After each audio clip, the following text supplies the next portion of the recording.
Olá, sejam muito bem-vindos, muito bem-vindas. Esse é mais um programa da Ideia Luz Mundo, um braço do projeto maravilhoso da Ideia Luz, idealizado pelo Wallace Rios e pelo Marcelo Santana, e aqui agora conta também com a colaboração da Camila Thiago.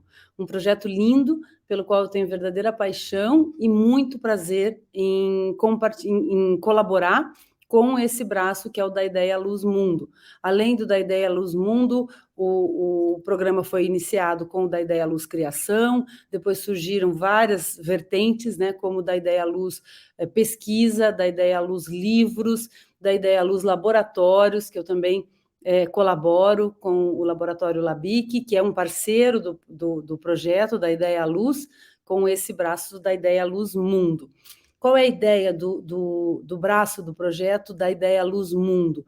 É trazer para os pesquisadores, iluminadores, iluminadoras, profissionais da luz do Brasil, experiências internacionais, tanto experiências de profissionais que atuam internacionalmente, né, profissionais de origem internacional que atuam internacionalmente, quanto de profissionais brasileiros e brasileiras que estão trabalhando fora do Brasil já há muito tempo, podendo compartilhar com a gente essas experiências e contar um pouquinho para a gente como é o universo da iluminação cênica fora do Brasil. Então, o canal da Ideia Luz é um canal independente, né, que conta com a colaboração e a contribuição, principalmente, de pessoas que decidem apoiar o canal. Então, se você quiser se tornar um membro do canal, tem um botãozinho em algum lugar aí da sua tela, escrito Torne-se Membro, e você pode se tornar um membro do canal. Não esqueçam de curtir o vídeo, de seguir o da Ideia Luz nas redes sociais. Então, nós estamos no Instagram, nós estamos tem os podcasts, né, no Spotify, que vocês podem buscar todas as entrevistas feitas pelo programa, estão disponíveis também em podcast. Não deixe de se inscrever no canal aqui no YouTube, deixar o joinha no texto, e quem está assistindo agora, né, a gravação da entrevista, que faça os seus comentários, que a gente tenta responder e atender, né, a participação pelo chat que está embaixo do vídeo aqui. Então, é isso. Agora eu queria convidar o convidado de hoje, que é uma pessoa muito especial, que eu conheci há muitos anos aqui no Brasil, e que hoje mora na Europa e trabalha na Europa, e vai falar um pouquinho sobre tanto o estudo quanto a atividade profissional que ele tem desempenhado fora do Brasil. Então, seja muito bem-vindo, Israel. Eu vou ler rapidamente aqui, enquanto ele está entrando na sala, uma pequena biografia dele. O Israel, então, é natural de Curitiba, Paraná, formado em Tecnologia em Produção Cênica pela UFPR e mestre em Design Cênico com especialização em Iluminação e Dramaturgia pela Delir Academy, na Irlanda. Ele atua como Lighting Designer desde 2011, quando iniciou suas investigações teóricas e práticas. Israel já atuou como técnico de iluminação, como assistente de produção, como designer de iluminação, de cenário e de vídeo, projeção mapeada. E dentre os países da sua atuação profissional, incluem-se a República da Irlanda e a Holanda. Nesse momento, Israel é operador de canhão seguidor e troubleshooter no espetáculo musical de Anne Zonen, em turnê pelos Países Baixos, e nas horas vagas também ele é instrutor de Vector World Spotlight. Bem-vindo, Israel, é um prazer recebê-lo aqui, você estar aqui conosco, recebê-lo no canal da Ideia Luz Mundo. Muito obrigado, é um prazer estar com vocês, mesmo que essa distância virtual, mas é muito gostoso poder retornar às origens, né? Sim, para a gente também é um prazer enorme receber você de novo, por aqui, pelo Brasil. Eu aqui em Curitiba, né? Estou te recebendo em casa também. E a ideia é que você compartilhe um pouquinho conosco essa tua experiência, né? Pensei da gente estruturar esse nosso bate-papo em 3 grandes partes, mas você fica absolutamente à vontade para subverter as ordens e as perguntas. Mas a ideia é que você converse com a gente um pouquinho, primeiro, sobre a tua formação, como foi o teu início com a iluminação cênica, por que a iluminação cênica, A gente sabe que você é formado em produção, né, pela Universidade Federal do Paraná, mas dentro de todo o conteúdo do curso de produção cênica, você escolheu o campo da iluminação, né? Então, por que essa escolha? Por que de você entrar nesse mercado? O segundo, sobre a tua decisão de estudar fora do país e de ir em busca de conhecimentos, né, fora do país no teu mestrado. E, por fim, a tua experiência profissional, como você desempenha e quais são os desafios e as características do trabalho que você faz fora do Brasil. Um comparativo, talvez, com o que você já viveu aqui no Brasil, trabalhando com iluminação. Enfim, fique à vontade para compartilhar com a gente todas essas tuas experiências e eu vou te provocando de vez em quando. Tá bom, obrigado. Bom, a primeira coisa que eu acho que eu primeiro escolhi a profissão para depois escolher a universidade. Então eu tive a oportunidade de brincar com iluminação em meados de 2011. Né, eu era voluntário na primeira Igreja Batista de Curitiba e aí no Brasil, assim como nos Estados Unidos, tem muito essa coisa da iluminação cênica dentro de instituições religiosas, tanto pequenas estruturas como grandes estruturas. E eu tive a oportunidade de ter o meu primeiro encontro com a iluminação. E já desde criança já tinha essa coisa, principalmente com o Natal. Era muito assim, eu via pisca-pisca, eu já. E aí, eu tava feliz, né? Então, quando eu tive essa oportunidade de realmente mexer com alguma coisa mais cênica, alguma coisa clicou dentro de mim que eu criei essa conexão. E foi bem no ano que eu estava no ensino médio para fazer vestibular. Eu já tinha ouvido falar do curso de produção cênica, mas também era um curso muito novo. Então ainda não tinha aquela. E por ser um tecnólogo também, sempre fica naquela coisa assim, que no Brasil ainda não é tão divulgado quanto um bacharel. Ah, eu sou um bacharel. Então tinha esse receio dentro de mim. Obviamente sabia da FAP, mas eu não tinha tanto interesse de fazer artes cênicas, porque eu nunca fui muito pro. Como que eu digo? Para pegar o todo do espetáculo, eu queria focado bem em iluminação. Então, naquela confusão, assim, de ter 18 anos, eu resolvi fazer relações públicas, falei, pegar pelo meado dos eventos, o que foi, de certa forma, foi meio que um fiasco. Não acho que foi exatamente um fiasco, foi mais uma oportunidade para eu me conhecer e para aprender outras coisas e para saber o que eu não gosto e o que eu gosto. Então, eu fiz o primeiro semestre de relações públicas, eu vi que eventos era 10% do curso e da profissão. E continuei fazendo iluminação em paralelo. E, obviamente, a federal entrou em greve no meio.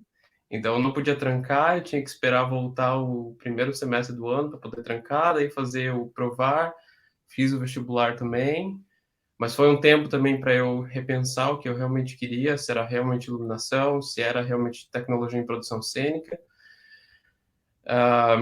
E daí, quando eu consegui terminar realmente o primeiro semestre, foi quando eu tomei a decisão de que não ia continuar com o curso e que eu ia realmente focar em iluminação através do curso de produção cênica, porque apesar de eu ter esse lado muito criativo, eu também tenho um lado muito produtivo, logística, números.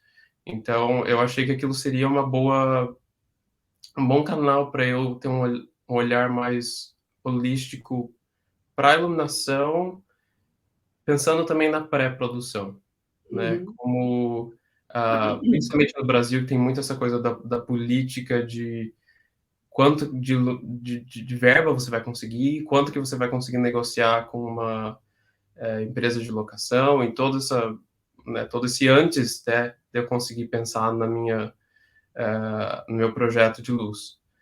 E foi aí que eu entrei no curso.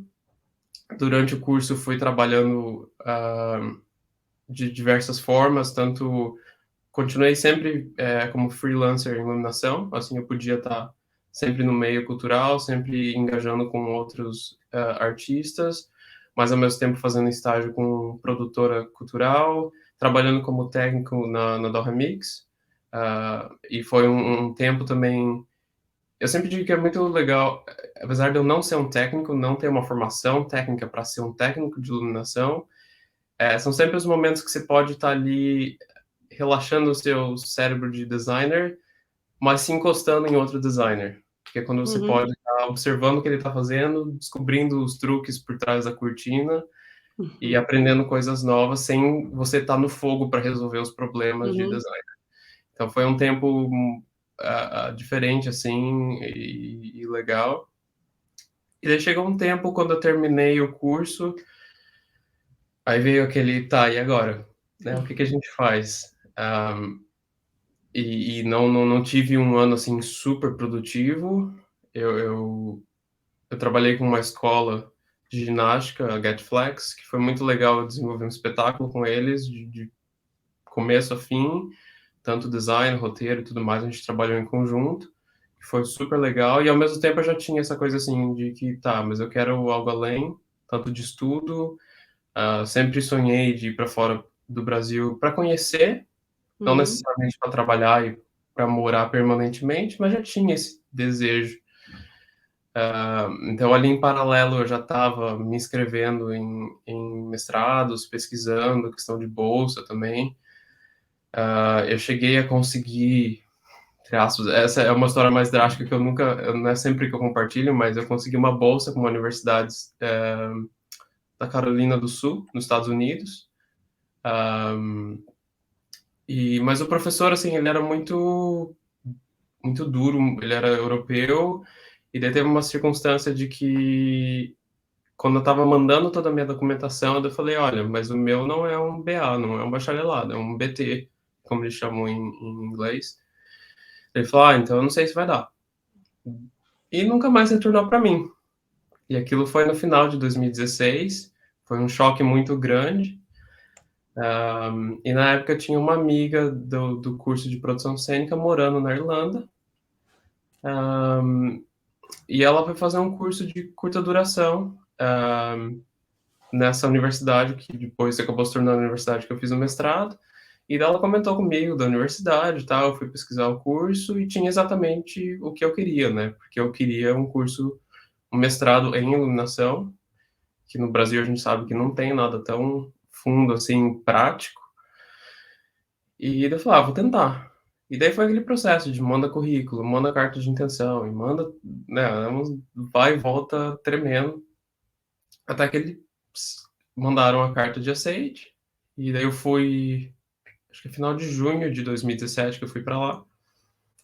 E daí foi quando eu entrei na academia. uhum, Uh, e era um curso exatamente do que eu queria. Eu não queria passar 3 anos fazendo uma pesquisa teórica, né? Porque eu uhum. sempre Você fui muito chegou a, você chegou a fazer a oficina do Labic, né, Israel? fiz. Você fez enquanto você estava fazendo o curso da Federal? Ou você já tinha terminado? Ou eu fiz durante ou antes, até. Uhum. Então, Antes do curso? talvez. Eu não me lembro que eu acho que foi ou 2011 ou 2012 que eu fiz. Então foi É, ou eu assim. lembro que você já estava na igreja, porque você compartilhava comigo as experiências que você tinha lá. Então foi. E eu não lembro se eu fiz na ordem também, se eu fiz o 2 antes do um. Não consigo ter essa memória. Mas eu lembro que foi muito bom e foi uma das, assim, das coisas que me estimulou a ir para fora quando você compartilhou todo, tanto o World Stage, acho que era esse o World nome. Stage Design, aham. Depois eu consegui comprar um livro quando eu estava aqui, encomendar uma das últimas versões, e a Quadrienal de Praga, que Uhum. apesar de eu estar aqui há 4 anos, eu ainda não consegui ir lá. Pensava Ah, ainda. 2023 tem quadrienal, vamos nos encontrar lá. Então, de ver todas aquelas fotos e a profundidade dos trabalhos cênicos foi uma das coisas assim, que me deu esse impulsionamento de querer ir para fora para, no mínimo, ter essa vivência. Querendo voltar para o Brasil ou não, eu sabia que eu queria ter absorver isso que tinha lá fora. Que no Brasil a gente sabe que seja por politicagem, por dinheiro, por tudo é muito difícil, não é falta de Uhum. criatividade. Definitivamente, hoje vivendo aqui, muitas vezes eu olho e falo, às vezes eu acho que a gente tem mais criatividade, mas para a gente é muito difícil ter os recursos que eles têm aqui. Realizar, é. Então foi assim essa impulsão que eu tive. E como foi o curso? Como foi estudar aí? Como foi a estrutura do curso e, enfim, tudo que você pôde aprender? Foi uma experiência muito legal. Ah, eu fiz um pouco diferente do que é o proposto pelo curso. Você pode escolher fazer 1 ano full-time ou fazer 2 anos part-time. Eu escolhi 3 anos. A princípio eu fiz o primeiro ano, part-time, daí eu tranquei por 1 ano e voltei no segundo ano. E isso deu uma perspectiva muito diferente para mim, né? Porque o primeiro ano, quando eu cheguei, eu tinha ainda aquela síndrome de vira-lata, porque sou brasileiro e todo o resto é europeu ou é canadense, e você percebe que todo mundo tem dinheiro, tem muito mais experiência no teatro do que eu tinha. Eu nunca fui aquela pessoa assim de você fala de um texto, de um roteiro de Brecht. Para mim é tipo assim, eu tenho toda essa informação lá dentro em algum lugar, né, porque obviamente eu estudei para isso, mas eu não sou o tipo de pessoa que vai gerar essa discussão com você sem me preparar antes. Então, quando eu cheguei no curso, foi aquele choque, principalmente que né, eu não sei se no Brasil a gente tem no português uma palavra.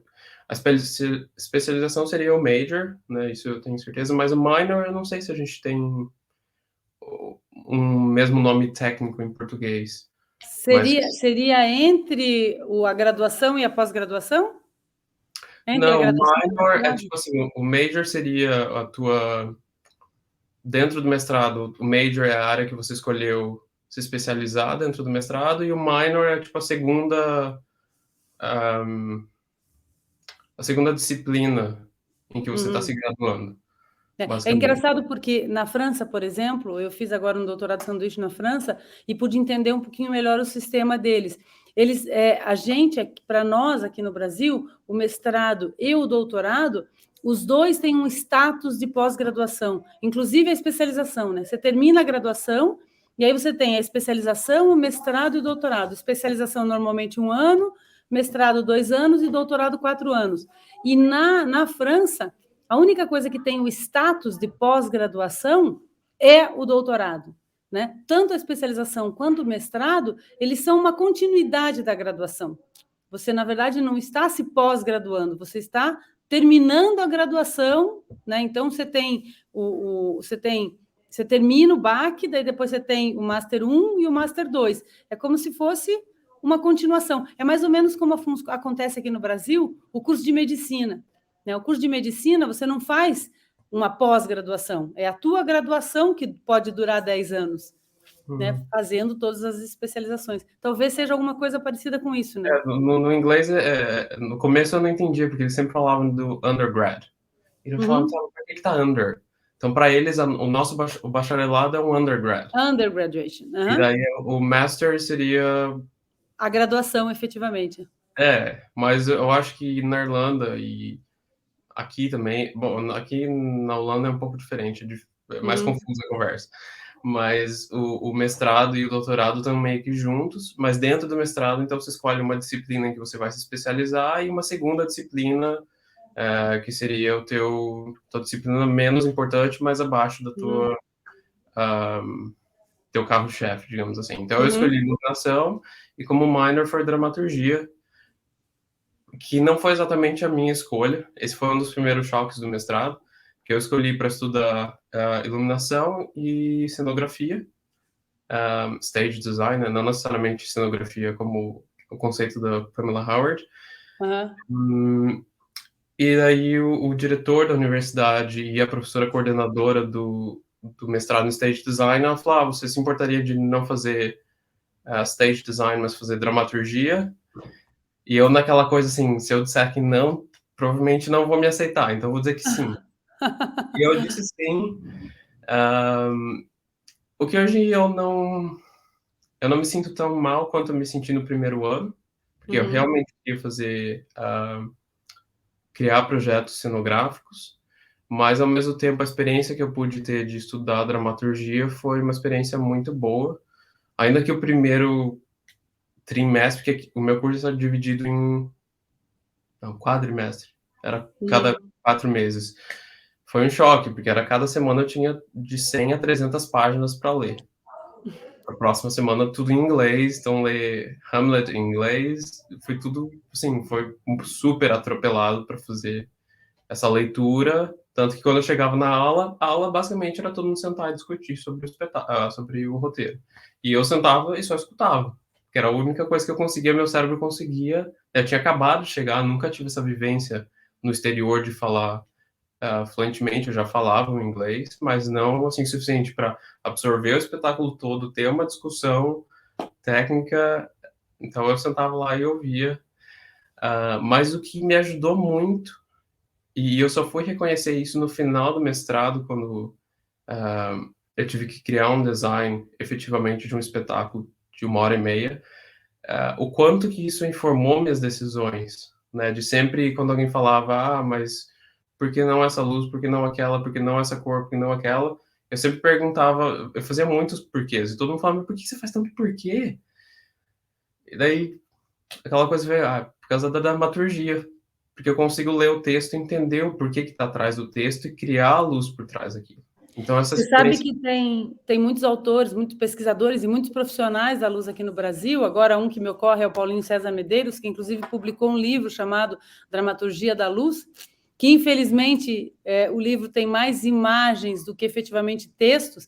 Eu assisti, inclusive o canal da Ideia Luz Livros entrevistou o Paulinho, e é uma delícia ouvir ele falar sobre o então, esse conteúdo que o Paulinho compartilhou não está escrito no livro. E me deu uma vontade de que estivesse assim. Então, acho que o Paulo ainda vai ter que escrever um livro mesmo, e não só publicar um livro de luz, por trás da criação da luz, né, como conteúdo, como dramaturgia, o que você diz. Então, por isso que eu acredito muito que o que você estudou tenha o que você estudou de dramaturgia tenha um conteúdo forte para a criação da luz, né?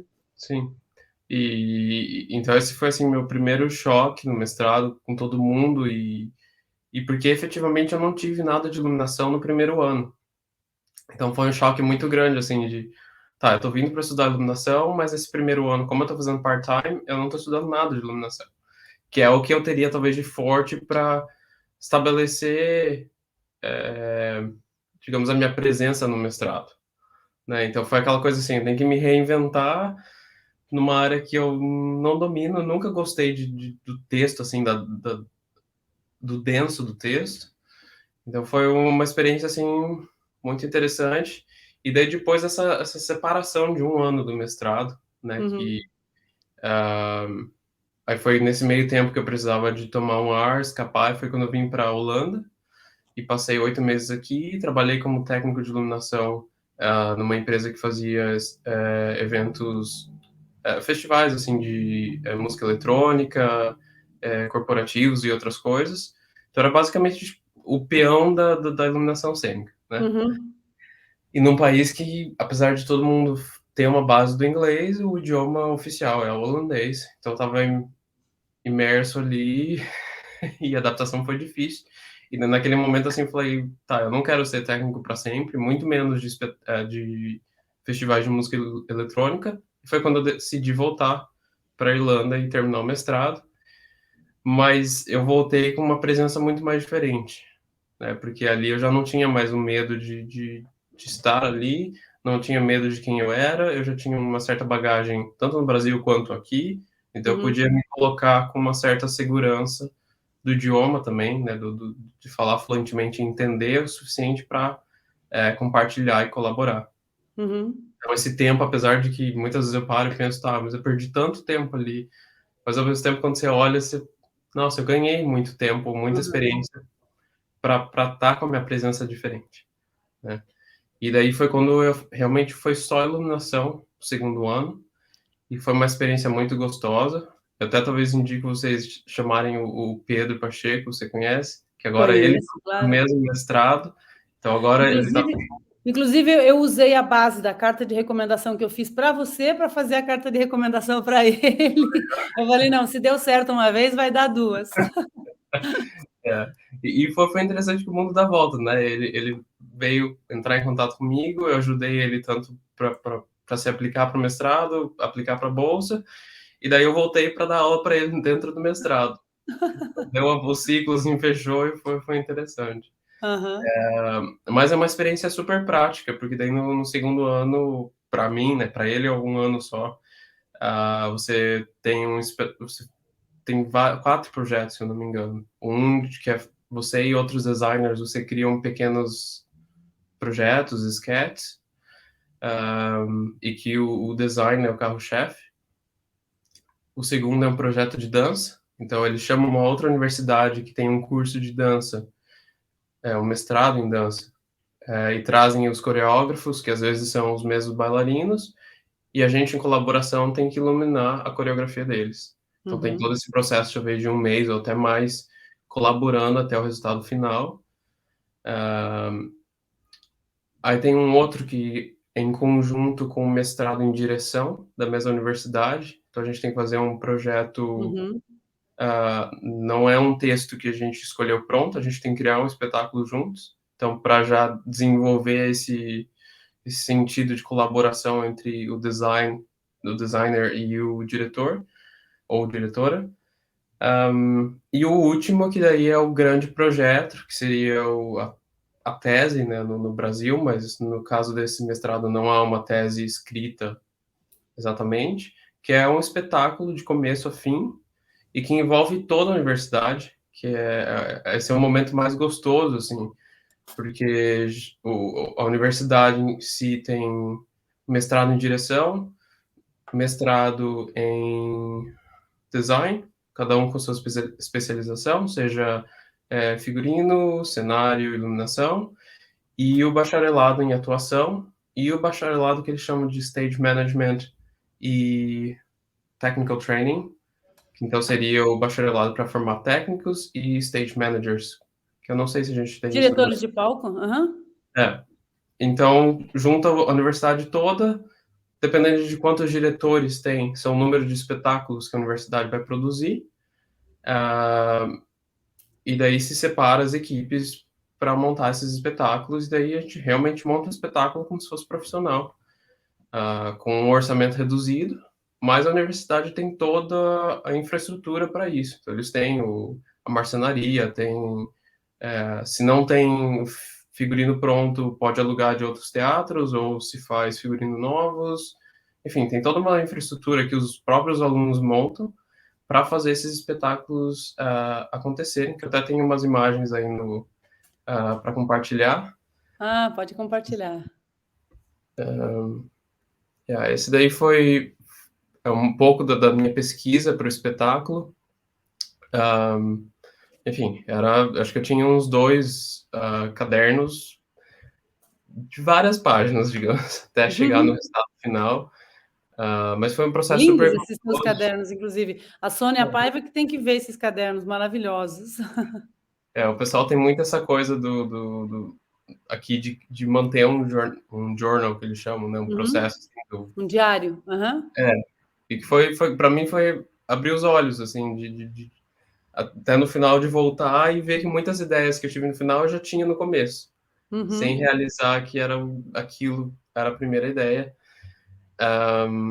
E algumas coisas aí são desenhos do final, outros são imagens que eu peguei do Pinterest para criar uma certa induzir meu cérebro, porque eu tenho muito isso. Tem gente que não gosta de pegar a imagem de outros espetáculos, porque eles querem se manter, talvez, blindados de outras influências. Uhum. Mas, para mim, o meu processo, eu não tenho esse problema, porque eu sinto que qualquer influência é positiva e no final não Uhum. existe nada original, né, que não seja reciclado, reusado. Claro. Então, para mim, tudo vale e foi super legal.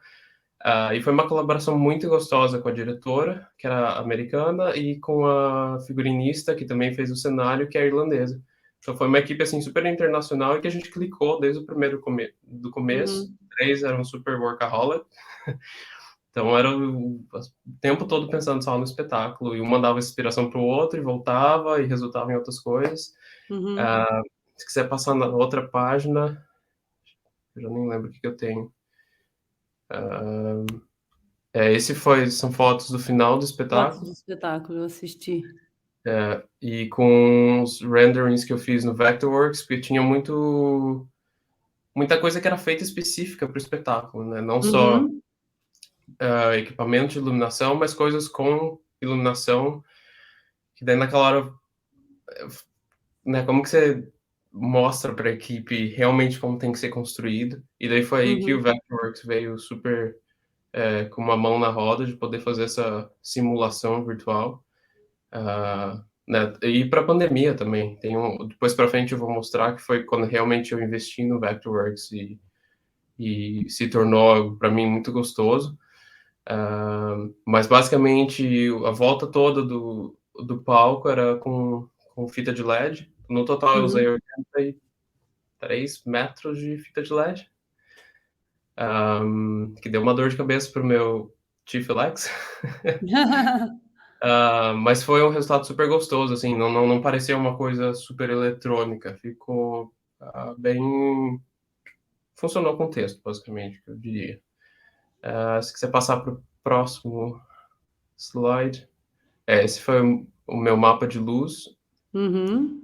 E é tudo... Essa que é a diferença do Brasil, né? Que é triste de pensar isso, mas isso tudo é equipamento da universidade. Então, no mínimo 8 moving lights da Robe, os T1, Profile e Wash, 2 moving lights da Claypack Alpha Halo 2000, se não me engano, Color Source Par e Profile. Se a palavra em português travar aqui, perdão, eu não estou tentando O profile é o elipso, né? O Isso, elipsoidal. obrigado. Não estou tentando ser elite, é porque tanto tempo fora, chega uma hora que o vocabulário Com some. certeza. Alguns elipsos que não são da ITC, mas dependendo do uso, funciona tão bem quanto. Hum? Par, porque não dá para não usar par, né? No fundo ali, Para 64, aham. eu tinha um banco de 3x6 para o final do espetáculo, isso foi como eu terminei o espetáculo. E eu fiz o povo colar. Me ajuda aí, Nádia. Black Tech. É tipo a fita. A gente chama de Black Silver Tape. O nome não é bom, mas. Então, eu fiz montar um quadrado, porque eu não queria ver o redondo da lâmpada. Eu Aham. tive que fazer isso em todos os gels das Par 64. Aham. Então, foi um processo muito gostoso, assim, porque tem luz suficiente para você fazer o que você quiser, né? Pensar nos specials, mas ao mesmo tempo foi um processo difícil por ter moving light. E como eles pensam moving light aqui é muito diferente do Brasil, né? No Brasil a Uhum. gente no teatro nem tanto, mas tem muita essa coisa assim, o moving light é feita para se mexer e para fazer efeito. É. E aqui já é o contrário, a moving light é para te dar uma opção maior, Uhum. mas você tem que evitar os movimentos ao vivo. E a minha professora sempre falava assim, você tem que saber o que você quer fazer antes de pensar em ter moving light. A Uhum. moving, a moving light tem que estar acesa parecendo que é um conventional, e não um Uhum. moving light. Então, para mim, foi um processo, assim, difícil até conseguir pensar nisso, no tempo do movimento, É. e pensar na cena anterior o que eu estou usando, o que eu não estou usando para poder usar na próxima. Aham. E É além muito, desse fato de que eu é não muito programei. engraçado, porque eu tive essa relação, eu sempre tive uma certa aversão ao moving light, e eu brincava que para mim, o moving light ele só se mexe apagado. Então, todas as vezes que eu usei o moving light, eu usei assim, e de uma forma super intuitiva, minha mesmo. Eu não gostava da luz se mexendo. Então, quando eu tinha moving light no rider e eu acabava usando os moving lights, o que eu fazia era isso: eu usava ele numa posição, aí eu apagava, colocava ele na outra posição e aí acendia. Apagava, colocava na outra posição e acendia. Então, eu usava de formas diferentes, mas nunca com ele se mexendo. E as primeiras entrevistas que eu fiz com iluminadores que estão trabalhando fora do Brasil, sejam estrangeiros ou brasileiros, eles vieram com essa tendência. Eu falei, gente, eu sempre fiz assim, desde o surgimento do Moving Light aqui, nunca usei ele se mexendo, raramente, né? Usei algumas vezes, mas e aí depois eu percebi que é o uso que se faz na Europa do Moving Light. Sim. Para mim foi um choque, também foi o choque do distanciamento da mesa, né? Porque tanto por conta de como o mestrado funciona, que os iluminadores estão ali para sentar na mesa, assistir e dizer para o programador o que você vai fazer. E eu estava Uhum. no Brasil, eu sempre programei a minha própria luz. E isso para mim foi um choque assim muito grande. Foi excelente, mas até eu criar esse costume foi difícil. E daí com o COVID foi mais difícil ainda, porque no meu mestrado a gente fez isso no meio da pandemia. Então a minha programadora ela ficou no balcão atrás de mim, a gente só tinha uma comunicação com o intercom e eu tinha no meu computador, eu podia espelhar o que ela tinha na vista dela. Mas Uhum. você criava essa coisa assim, que você pede alguma coisa, aí tá demorando, mas por que tá demorando? Cria essa ansiedade. Tá, eu só pedi uma coisa, o que que não tá acontecendo? Quando você tá do lado dela, você sabe exatamente o que tá acontecendo, né? Então, para mim, foi um distanciamento diferente, mas uma experiência muito importante Uhum. para eu poder sentar e ver o que a luz está fazendo, em vez de eu estar me preocupando com a programação em si. Então, foi algo assim muito valioso. E interessante que você falou dos outros iluminadores falarem do Moving Black, fazer essa mudança da Moving Light sem ser visto, e que tem, acho que, um pouco também do cultural. Foi uma das primeiras coisas que eu falei para o Pedro quando eu fui fazer mestrado. Aqui, iluminação é branco. Uhum. Não existe a intensidade, a saturação que a gente usa o tempo todo no Brasil, né? Uhum. E tem muita influência da nossa cultura, que é uma cultura muito alegre, muito feliz. O nosso verão é diferente do verão deles, a cor do sol lá é diferente da cor do sol aqui, e é muito legal quando você vê essa diferença. Então, essa questão eu acho que é muito importante para o iluminador também, entender aonde você está fazendo a iluminação, né? Eu Uhum. não digo que um é errado, o outro é certo. Mas se eu trouxer 100% da iluminação que eu faria no Brasil para cá, não vai funcionar. Porque eles não vão Uhum. entender a minha referência. E a mesma coisa no Claro. Brasil. Se fizer uma iluminação 100% branca no Brasil, ninguém vai entender. Vai parecer que Uhum. não tem graça, né? Você não engaja a plateia da mesma forma. Uhum. Então, é muito. É uma coisa cultural, né, Israel? Você tem que É, entender a cultura local para conseguir. Eu tive uma experiência com um espetáculo francês aqui, que é um pouco o exemplo disso, não tanto na criação da luz, mas mais na questão do espetáculo, do público, da relação com o público espectador, que é a questão da gente acender a plateia. Né? Aqui no Brasil, termina o espetáculo, quando começa os aplausos, você dá um tempinho e já logo acende a plateia para que os atores tenham essa experiência com o público, né? Visualizem o público, é caloroso para o ator que está no palco, para a atriz que está no palco, ver o público aplaudindo e ver a expressão das pessoas. E na França é uma heresia. A hora que você acende a luz de plateia, as pessoas param de aplaudir, viram as costas e vão embora. Então, a primeira vez que eu operei um espetáculo francês aqui no Brasil, começou os aplausos e eu acendi a luz de plateia. A diretora quase surtou na cabine do meu lado: o que você está fazendo? Por que você acendeu? Não sei o quê. Eu falei: acendi porque é o nosso costume e tal. Aí ela tipo, pediu para eu apagar, eu acabei apagando, daí acendi de novo, ficou uma coisa estranha, e daí no dia seguinte a gente conversou. Ela falou: não se acende jamais a plateia. Aí eu falei: olha, você está aqui apresentando para um público brasileiro.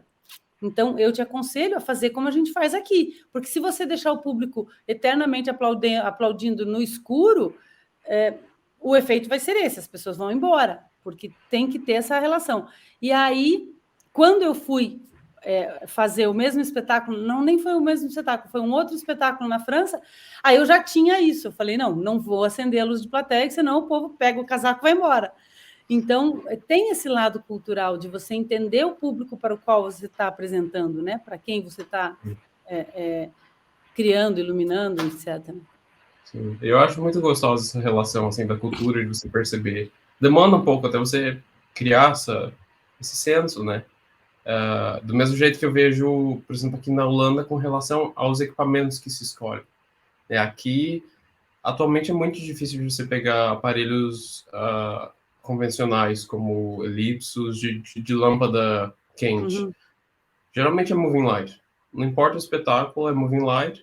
Vai ser utilizado como se fosse teatralmente, mas uma carga muito maior de moving lights do que seria, seja na Irlanda ou no Brasil. Então é muito Uhum. interessante assim, de ver essas diferenças em cada lugar, seja num contexto de comportamento ou tipo de aparelhos ou design, como no contexto geral. Aí só no slide ali nos próximos duas páginas tem mais algumas Uhum. fotos do espetáculo para mostrar. A primeira foto ali de cima é um render do Vectorworks, então eu coloquei de propósito para mostrar ali essa proximidade do resultado final da simulação. Porque o que foi mais difícil desse processo é que eu nunca tive acesso a model box, qual a palavra? Um, Agora eu não sei o que é. Ah, a maquete. Eu nunca ah, tive a maquete. maquete. Então eu não pude brincar com a maquete Uhum. para pensar na luz. Então eu tive que criar virtualmente comigo mesmo para daí poder pensar ângulos, porque apesar de parecer simples, era uma construção super complicada, Uhum. uh, porque a parte de trás ali do cenário estava grudado com. Tem tipo um balcão na volta toda do estúdio, Uhum. então a parte de trás estava basicamente grudada. Então eu não tinha contra o suficiente para passar por baixo. Então eu tive que calcular um ângulo que tivesse Uhum. exatamente passando por baixo, mas que ao mesmo tempo não fosse no olho da plateia. Então eu tive que fazer todo esse cálculo com Vectorworks, sem ter exatamente algo físico na minha frente para pensar, né? E Uhum. foi gostoso, assim, de vez em quando a minha máquina dava uns gritos, assim, tipo, não tô aguentando fazer mais isso, mas, mas foi bem gostoso de ter essa possibilidade, né? E daí em cima ali tinha uma plataforma também para o espetáculo todo era sobre política, sobre Uhum. governos, o quanto que as mídias sociais impulsionam ou não uh, uma notícia, então eu tinha essa questão toda dos níveis, e por isso a escada ali em volta, até Uhum. chegar lá em cima, e lá em cima tinha um vestido que era sobre, basicamente o roteiro era sobre uma moça que tinha sido assassinada durante a guerra na Ucrânia, então tá bem Olha. aí, e ela tava usando um vestido super fashionista amarelo, então a gente escolheu colocar só o vestido lá em cima, como se fosse o ícone de tudo que desencadeou todos os fatos, que era o Uhum. espetáculo. E tudo feito com o perímetro da fita de LED, que, quer dizer assim, tá tudo dentro da tela. O que você Uhum. está vendo está sendo mediado pelas notícias, e não quer dizer que seja realmente a notícia final. Tem mais um slide com mais algumas fotos. Uhum. E ali que era o que eu comentei das park hands no final do espetáculo, que eu achei que foi um toque assim mais brasileiro, né? Porque é muito Uhum. difícil ter essa luz assim na cara da plateia e 18 mil watts. Falei, deixa eu me dar o luxo de, de dar um toque brasileiro ali. Se quiser passar para o próximo slide também. Esse foi o espetáculo de dança que eu comentei, que foi um pouco desafiador.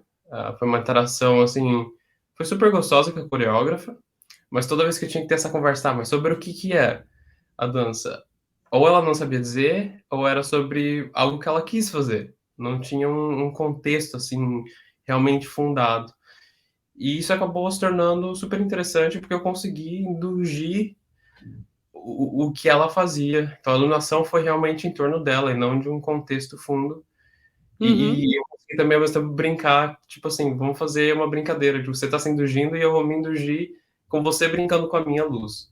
Uhum. E, então, esse foi O mais que um que dos trabalhos. são, o que que são essas barras verticais, Israel? Eu estava vendo os teus desenhos e agora aqui olhando as fotos mesmo, são reflexos ou parece lâmpadas fluorescentes assim? São fitas de LED. Ah, fitas de LED. O que foi um pouquinho difícil de trabalhar, porque eu tinha o controlador, acho que era 8 bits, Uhum. então o primeiro 1% é basicamente 10%. Você não tem aquela Uhum. curva redonda, então você dá 1% de atum. É. Aí eu tive que cobrir com tipo um voal preto, para tirar tanto também a reflexão, porque tinha Uhum. outras coreografias no mesmo dia, e eu não queria ter que desmontar o negócio em 5 minutos, ter outra Uhum. coreografia. Mas me ajudou bastante também com essa curva. Então tem muita coisa na universidade que você acaba descobrindo assim na brincadeira do que Uhum. precisa fazer, né? Então foi basicamente isso. Deixa eu ver, eu não lembro o que tem no próximo slide. Descobri. Esse foi um projeto super interessante. A gente tá. Esse é o mesmo teatro Black Box daquela outra peça. Isso, que esse é o Que tem estúdio da essa passarela em universidade. cima. Aham. Isso. Esse é o estúdio maior. E esse foi o terceiro projeto que a gente tinha que fazer essa criação com um diretor. E a interação já foi difícil, porque era sempre mais eu puxando a carga do que o diretor inventando alguma coisa para eu iluminar. Então já foi Uhum. aquele processo assim mais difícil. E daí quando a gente estava a 3 dias de começar a montar a iluminação e tudo mais, foi quando o COVID chegou e parou tudo. As universidades todas pararam, a gente Uhum. parou todos os estudos por meses. E daí eu, como uma válvula de escape, né, de tudo que estava acontecendo no mundo, você não sabia o que fazia, foi quando eu Uhum. resolvi realmente investir em estudar o Vectorworks Uhum. e tentar traduzir o que eu tinha na minha mente virtualmente de uma forma mais próxima da realidade, que seria a última imagem de baixo.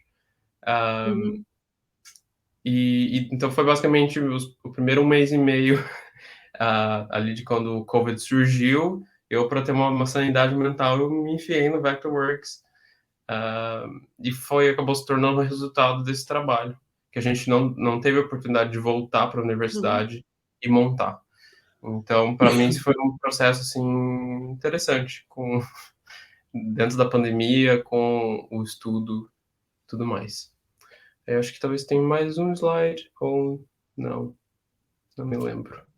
Não, acho que é isso. Muito bom, muito legal. E então, e hoje você está, do teu trabalho, você está operando canhão num espetáculo. É isso? Ainda está em cartaz? Tá em cartaz, a gente está até o final de abril. Na verdade, minha função mudou um pouco, Hum. porque eu entrei como estagiário. Não porque eu precisava, era mais uma questão assim de criar uma ponte aqui num outro país, que eu não falo Uhum. holandês. Então eu achei que antes de eu entrar direto pedindo emprego, eu tinha que criar uma ponte para eu me tornar presente no cenário da Uhum. animação. E daí foi quando esse estágio era para ser canhão seguidor, que a primeiro momento eu pensei, tá, canhão seguidor. Você pensa no Brasil, você fala canhão seguidor, é meio tipo insignificante. Até o dia que eu sentei ali para começar a fazer a montagem do espetáculo, aí deu aquela gelada, que daí eu entendi o que realmente era o canhão seguidor. É muito diferente do que é no Brasil, né? Principalmente que é um musical. Então, um musical Aham. de autoria holandesa, não é uma importação sobre a princesa Diana e os filhos dela, mas com ele já é basicamente um contemporâneo assim do príncipe Harry e o relacionamento dele com Meghan Markle, mas Uhum. os dois assim naquela coisa de filho falando com a memória da mãe que eles tinham e tendo as discussões como se ela tivesse presente ali, ainda que toda a plateia saiba que ela esteja morta. Mas Uhum. é no formato musical. Depois eu passo um pedaço do trailer. Um, e no musical tem muito essa coisa de que não tem luz frontal, né? A luz frontal é o canhão seguidor. É, Uhum. e não é que nem no balé que você tem 30 pares iluminando a frente e talvez o canhão seguidor dá aquele realce. Brilho só. Aham. É o canhão seguidor. Então, se você fizer caca, foi-se. Sumiu, a pessoa É, desaparece. você não pode tremer, porque a pessoa está andando e você não sabe. Né? Depois, assim, quando a gente está em cartaz, todo dia você já sabe quando é tal ator, você sabe exatamente o movimento que a pessoa vai fazer. E é muito incrível como isso entra na tua fisicalidade e na tua memória muscular. Que teve um dia que eu troquei de canhão para fazer outra, basicamente seguindo outras pessoas no espetáculo. E depois de meses eu voltei pro meu original e teve uma cena que eu falei, tá, eu não lembro. E eu na cena anterior pensando, tá, eu não lembro o que eu vou fazer na próxima, não lembro, não lembro. Quase entrando em pânico. Quando veio a cena, meu corpo, sem eu pensar, meu corpo fez tum. Eu, é lá, eu acho que eu tenho que seguir lá a pessoa daquele lá. Que ótimo. Mas é uma experiência que é muito interessante, porque você tem controle da luz na tua mão, né?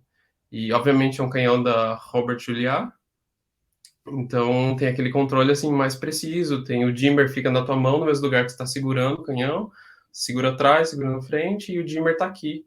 Então, ao mesmo tempo que você está segurando e movimentando, você está acendendo e Uhum. apagando, mas você tem que ter um controle muito preciso para o dimmer ser tão sutil como se fosse programado. E tem Aham, momentos que você tem troca de cor, que é um filtro, né? Tipo uma gelatina. E aham. às vezes é tipo assim, se apagou, tem um segundo para colocar a cor, sem enxergar a cor, você só tá com a mão ali, coloca a cor, acende de volta. E eles têm é quase que um aparelhinho igual o de sniper. Você tem o visor e o laser. Então você mede aquilo de uma forma que quando você está apagado, você aponta para onde você sabe que você tem que acender. E a hora que você acender, você está exatamente ali. Não Uhum. tem assim, uma precisão muito maior do que aquela coisa de, tipo, tem que ir lá sendo, talvez eu esteja na pessoa, talvez não. E, É, aquela que acende, daí você dá aquela ajustadinha, assim, é, que fica horrível. não, então não tem isso, e para mim foi um olhar também diferente para a iluminação, né? Como que se pode usar, porque eu sempre gostei de musical, eu sei que existe essa discussão, assim, talvez musical não é tão elite quanto teatro e tal, Nossa, ah, aqui no Brasil está explodindo agora. pois Está tá explodindo se realmente os importando. musicais. É. Então, para mim, foi um olhar assim: como que eu posso usar o canhão de uma forma refinada que não parece o canhão? Então, foi uma experiência gostosa. E daí a gente teve um tempo que a gente parou em dezembro por causa da pandemia, então teve um lockdown de novo, tudo parou. E daí a gente voltou a fazer a turnê final de janeiro. Aí foi quando eles me transicionaram para troubleshooter, que é basicamente a pessoa que fica no backstage e se der algum problema, a pessoa que está operando a luz dá um grito na linha, ó, tal lâmpada estragou, tá perdendo o sinal e eu vou lá, tem que resolver de alguma forma o que tiver acontecendo. Ah, Uhum, daí foi um outro olhar também, e eu gosto muito dessas coisas porque é uma forma para quando eu tenho a oportunidade de fazer design, de eu ter um olhar sobre tudo que está acontecendo e como pensar no design, incorporar naquilo, até mesmo fazendo a turnê, né? Cada teatro é diferente, construído de uma forma diferente, tem posições diferentes, e como que você adapta o design de outra pessoa para os teatros diferentes.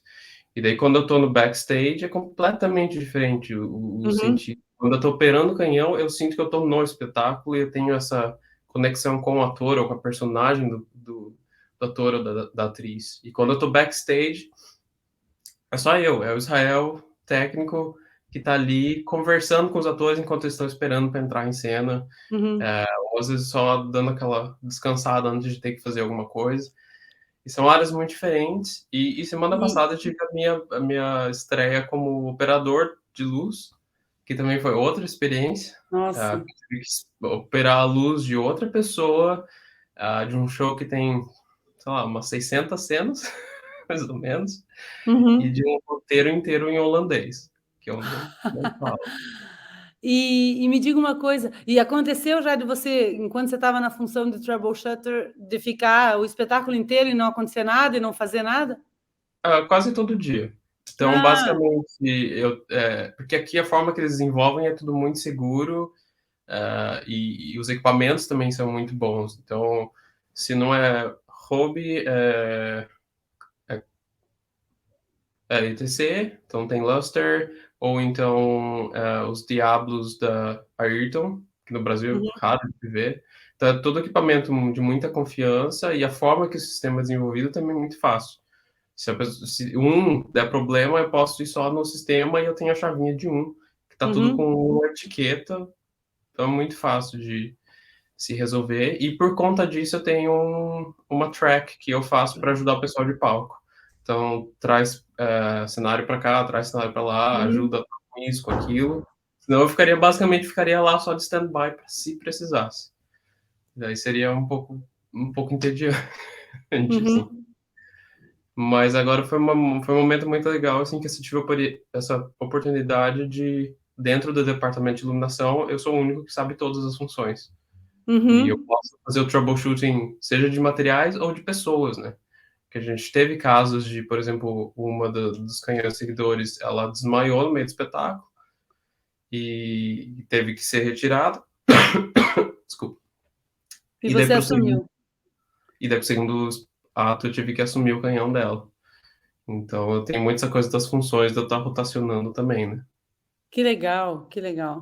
Eu vou tentar compartilhar aqui com vocês Acho que é o. é uma característica um pouco brasileira também, né? Da gente Sim, da gente ter essa coisa de executar qualquer função. Eu sinto que na Europa eles têm muito essa coisa da especialização. Eu faço isso e não faço outra coisa, e a gente tem mais essa maleabilidade. vocês estão conseguindo ver o. Agora sim.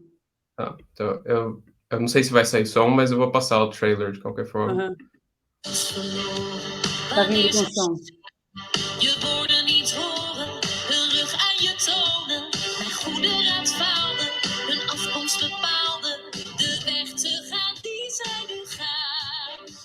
De dood heeft gewonnen en alles ontnomen. Zij werden pionnen, wat ik wou voorkomen. São 5 telas de LED, são umas 100 moving lights, 200 metros de fita de LED com pixel, uma estrutura grande assim para fazer a turnê. Dus wijs mij niet.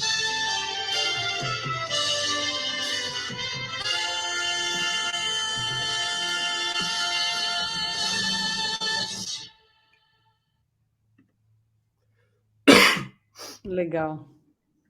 Mas é uma experiência muito boa, assim. E isso que te fez ficar na Holanda, então? Também, né? É um fato muito grande é o fato da minha mãe estar morando aqui, Uhum. mas eu vejo que aqui tem uma infraestrutura e muito mais dinheiro do que a Irlanda, por exemplo. Aham. Né? Isso se eu tivesse, se a minha resposta for relacionada entre Irlanda e Holanda, né?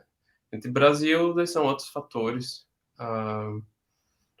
Que nem eu estava falando com o Marcelo antes da gente começar a entrevista, que eu tenho, sim, eu fui em 2018 para passar o Natal com a família, mas eu já não senti mais que eu tinha aquele pertencimento. É muito estranho, assim, você vem para um lugar e daí você cria essa coisa assim de. E principalmente agora que eu já morei em 3 países, basicamente, você tem aquela coisa, eu gosto um pouquinho daqui, um pouco de lá, um pouco de lá. E você sente que você não pertence a nenhum dos três. Você tá meio que. Aham. Você tem que desenvolver formas de criar a sua casa, você mesmo, independente de onde você estiver. Porque se eu depender de estar 100% num lugar, eu sempre vou estar pensando no outro lugar que eu morei. É, eu senti isso também a primeira vez que eu morei fora do país, que é tipo, quando você chega pela primeira vez, se diz, ai, tenho saudades do meu país, mas logo eu volto. Aí quando você volta, você vê que você tem saudade do outro, e aí se diz, esse sentimento não vai me abandonar nunca mais. Sempre que eu estiver num lugar, eu vou estar com saudades do outro, então aí é meio para sempre. É bem isso. E mas e assim, entre a Irlanda e a Holanda, profissionalmente, você vê mais recursos na Holanda ou você conseguiria trabalhar também na Irlanda? Então, esse é um relacionamento interessante que eu tenho com os 2 países, porque Aham, eu acabo fazendo pontes diferentes. Então, aqui na Holanda eu vejo muito mais como uma forma de eu estar envolvido com espetáculos grandes como técnico, que não é necessariamente o que eu quero fazer no final, mas eu ainda gosto muito, eu tenho muita diversão enquanto eu estou trabalhando com espetáculos teatrais aqui. Mas aí na Irlanda, como digamos que eu sou um filho da universidade lá, eu tenho uhum, muitas pontes para voltar como designer. como Então, ano designer. passado, foi no começo de novembro, eu passei um mês lá, uh, fazendo um turnê com um espetáculo, que eu vou até compartilhar aqui a minha tela, Uhum, até para dar essa noção assim, de como é muito diferente o design entre um lugar e outro. Então, um segundo.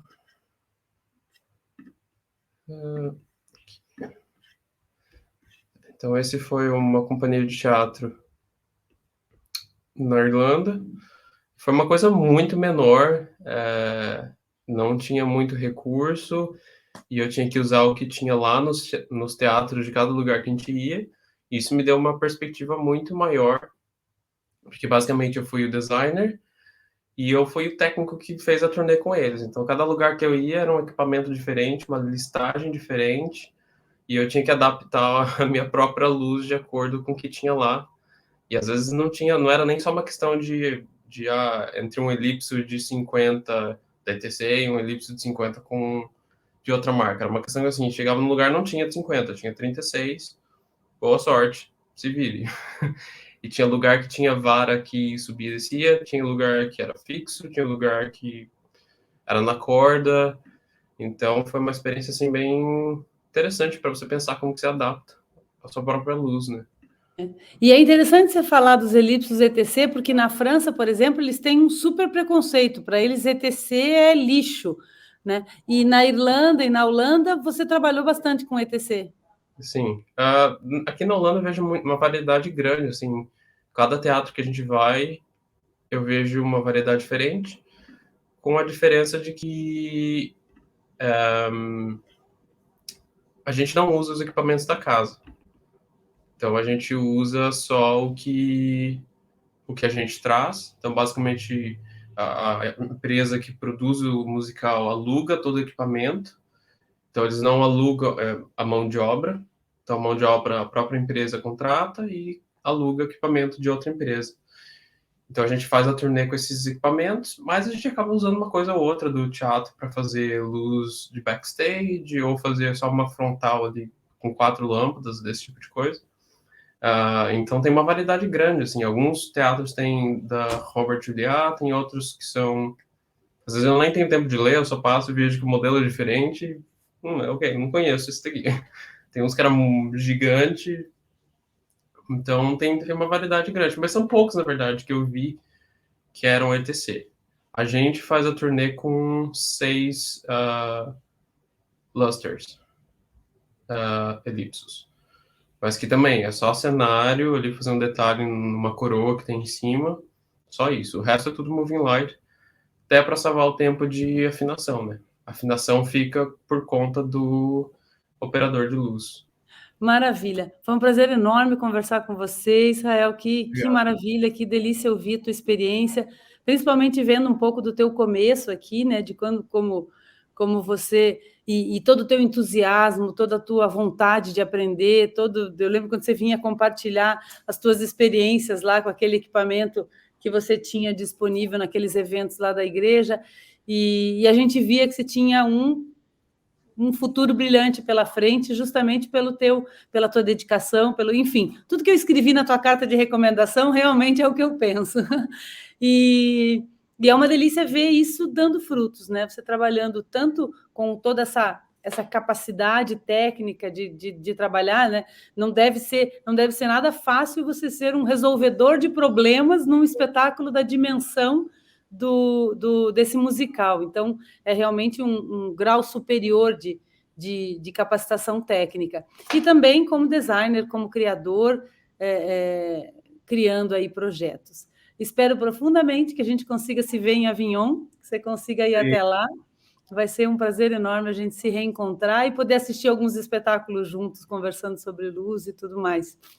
Espero que dê certo. E para todo mundo que tem o desejo de passar tudo isso que eu passei, eu diria que não é fácil.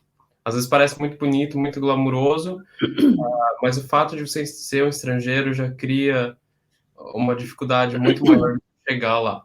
Eu ainda sinto, apesar de parecer muito glamuroso, eu ainda não estou nem perto de onde eu gostaria ou de onde eu poderia, talvez se eu estivesse no Brasil. Mas eu diria para quem tem esse desejo, vai fundo, que as experiências são muito gostosas, às vezes é difícil, às vezes dói emocionalmente, mas lá na frente vale a pena. Vale investir no sonho. Sim. Maravilha. Se encontrar o Pedro por aí, diz para ele que logo, logo ele vai ser o próximo aqui, entrevistado da Ideia Luz Mundo. Israel, foi um prazer enorme, eu te agradeço muito ter aceito o nosso convite, ter dedicado um pouquinho do teu tempo para conversar com a gente. Tenho certeza que vai ser enriquecedor demais para todos e todas aqui no Brasil, ouvir sobre a tua experiência, ver o que você está vivendo aí, e se estimular a também buscar uma experiência. Não digo ir embora para sempre como você está fazendo e não querer voltar para o Brasil. Tudo bem que a coisa não está fácil por aqui, mas é o que eu sempre digo, se o barco afundar, eu sou rata do navio, vou afundar junto.